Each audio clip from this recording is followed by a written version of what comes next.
My lord, bag of rice. Long ago, there lived in Japan a brave warrior known to all as Tawara Toda, or My Lord Bag of Rice. His true name was Fujiwara Hidesato, and there is a very interesting story of how he came to change his name. One day, he sallied forth in search of adventures, for he had the nature of a warrior and could not bear to be idle. So he buckled on his two swords, took his huge bow, much taller than himself, in his hand, and slinging his quiver on his back, started out. He had not gone far when he came to the bridge of Seta no Karashi, spanning one end of the beautiful Lake Biwa. No sooner had he set foot on the bridge than he saw, lying right across his path, a huge serpent dragon. Its body was so big that it looked like the trunk of a large pine tree, and it took up the whole width of the bridge. One of its huge claws rested on the parapet of one side of the bridge, while its tail lay right against the other. The monster seemed to be asleep, and as it breathed, fire and smoke came out of its nostrils. At first, Hidesato could not help feeling alarmed at the sight of this horrible reptile lying in his path, for he must either turn back or walk right over its body. He was a brave man, however, and putting aside all fear, went forward dauntlessly. He stepped on the dragon's body, crunching between its coils, and without even one glance backward, he went on his way. He had only gone a few steps when he heard someone calling him from behind.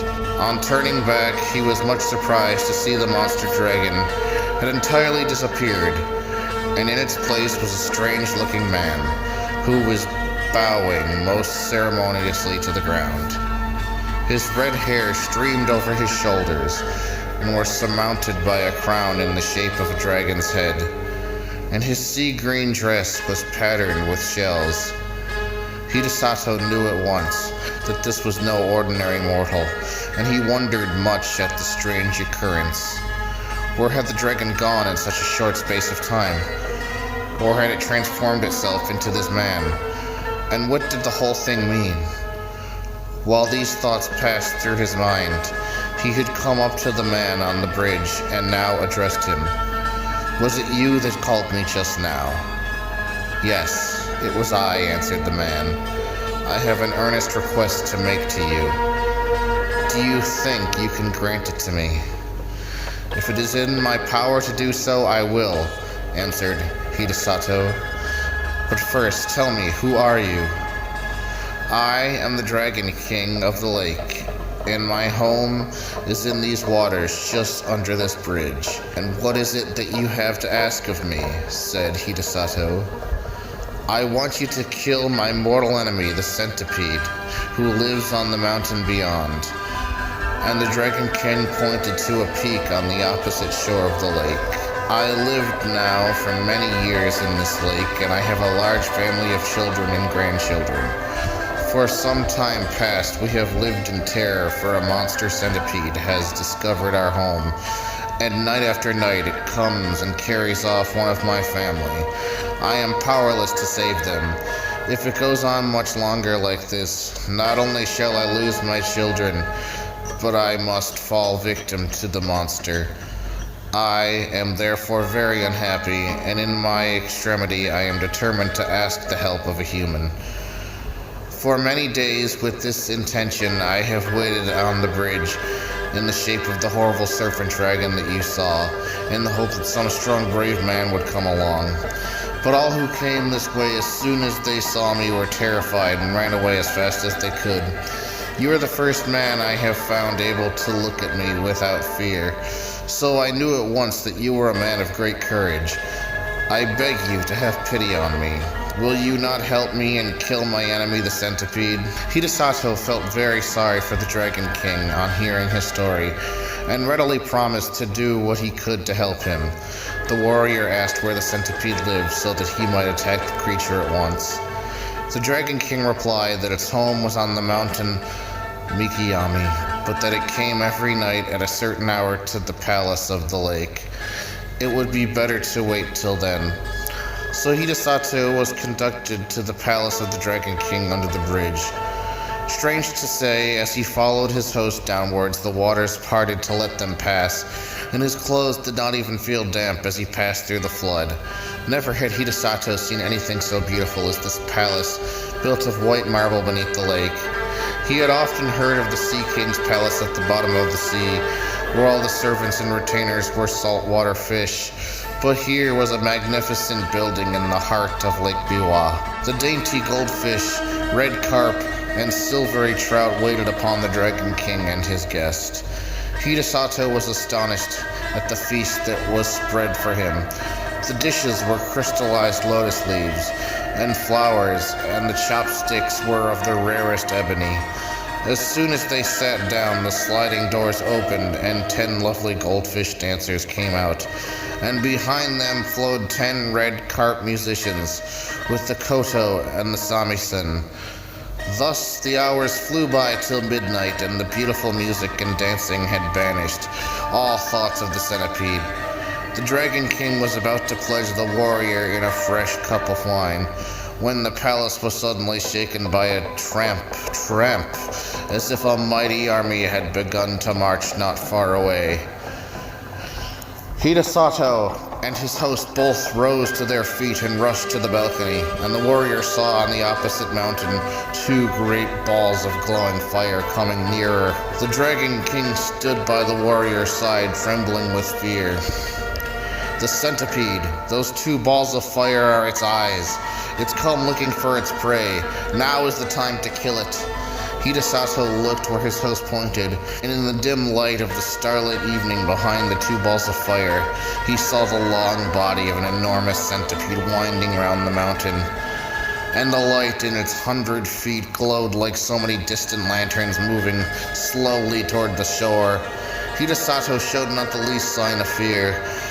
He tried to calm the Dragon King. "Do not be afraid. I shall surely kill the centipede. Just bring me my bow and my arrows." The Dragon King did as he was bid, and the warrior noticed that he had only 3 arrows left in his quiver. He took the bow and, fitting an arrow to the notch, took careful aim and let it fly.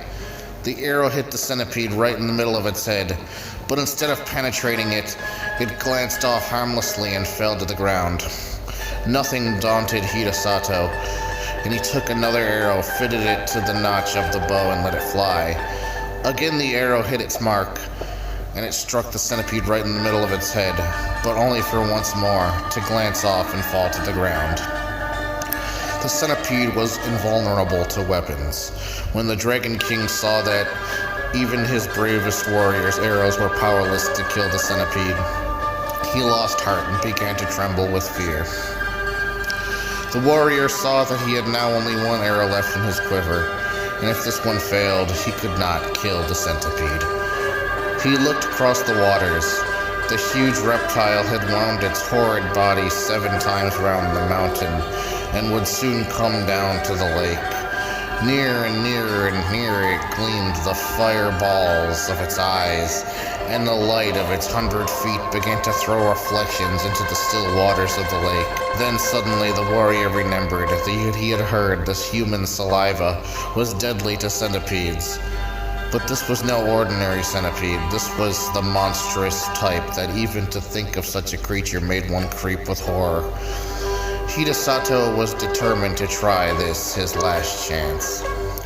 So taking his last arrow and putting it to the end of his mouth, he fitted the notch to his bow, took careful aim once more, and let it fly. This time the arrow again hit the centipede right in the middle of its head, but instead of glancing off harmlessly as it had before, it struck home to the creature's brain. Then, with a convulsive shudder, the serpentine body stopped moving, and the fiery light of its great eyes at 100 feet darkened to a dull glare like the sunset of a stormy day, and then went out in pure blackness. A great darkness now overspread the heavens, the thunder rolled and the lightning flashed, and the wind roared in fury, and it seemed as if the world were coming to an end. The Dragon King and his children and the retainers all crouched in different parts of the palace, frightened to death, for the building was shaken to its foundations. At last the dreadful night was over. Day dawned beautiful and clear. The centipede was gone from the mountain. Then Hidesato called to the Dragon King to come out with him to the balcony, for the centipede was dead and he had nothing more to fear. Then all of the inhabitants of the palace came out with joy, and Hidesato pointed to the lake. There lay the body of the dead centipede floating in the water, which was dyed red with its blood. The gratitude of the Dragon King knew no bounds. The whole family came and bowed down before the warrior, calling him their preserver and the bravest warrior in all of Japan. Another feast was prepared, more sumptuous than the first. All kinds of fish prepared in every imaginable way, raw, stewed, boiled, and roasted, served on coral trays and crystal dishes, were put before him, and the wine was the best that Hidesato had ever tasted in his entire life. To add to the beauty of everything, the sun shined brightly, and the lake glittered like a liquid diamond, and the palace was 1,000 times more beautiful by day than by night. His host tried to persuade the warrior to stay a few days, but Hidesato insisted on going home, saying that he had now finished what he had come to do and must return. The Dragon King and his family were all very sorry to have him leave so soon, but since he would go, they begged him to accept a few small gifts. So they said, in token of their gratitude, to follow him for delivering them forever from their horrible enemy, the centipede. And the warrior stood in the porch, taking his leave. A train of fish was suddenly transformed into a retinue of men, all wearing ceremonial robes and dragon's crowns on their heads to show that they were servants of the great Dragon King. The presents that they carried were as follows. First, a large bronze bell. Second, a bag of rice. Third, a roll of silk. Fourth, a cooking pot. Fifth, a bell. Hidesato did not want to accept all these gifts, but as the Dragon King insisted, he could not refuse. The Dragon King himself accompanied the warrior as far as the bridge, and then took leave of him with many bows and good wishes, leaving the procession of servants to accompany Hidesato to his house with the gifts. The warrior's household and servants had been very much concerned when they found that he did not return during the night before, but they finally concluded that he had been kept by the violent storm and had taken shelter somewhere. When the servants on the watch for his return caught sight of him, they called to everyone that he was approaching, and the whole household turned out to meet him, wondering much what was the retinue of men bearing presents and followers and banners could mean.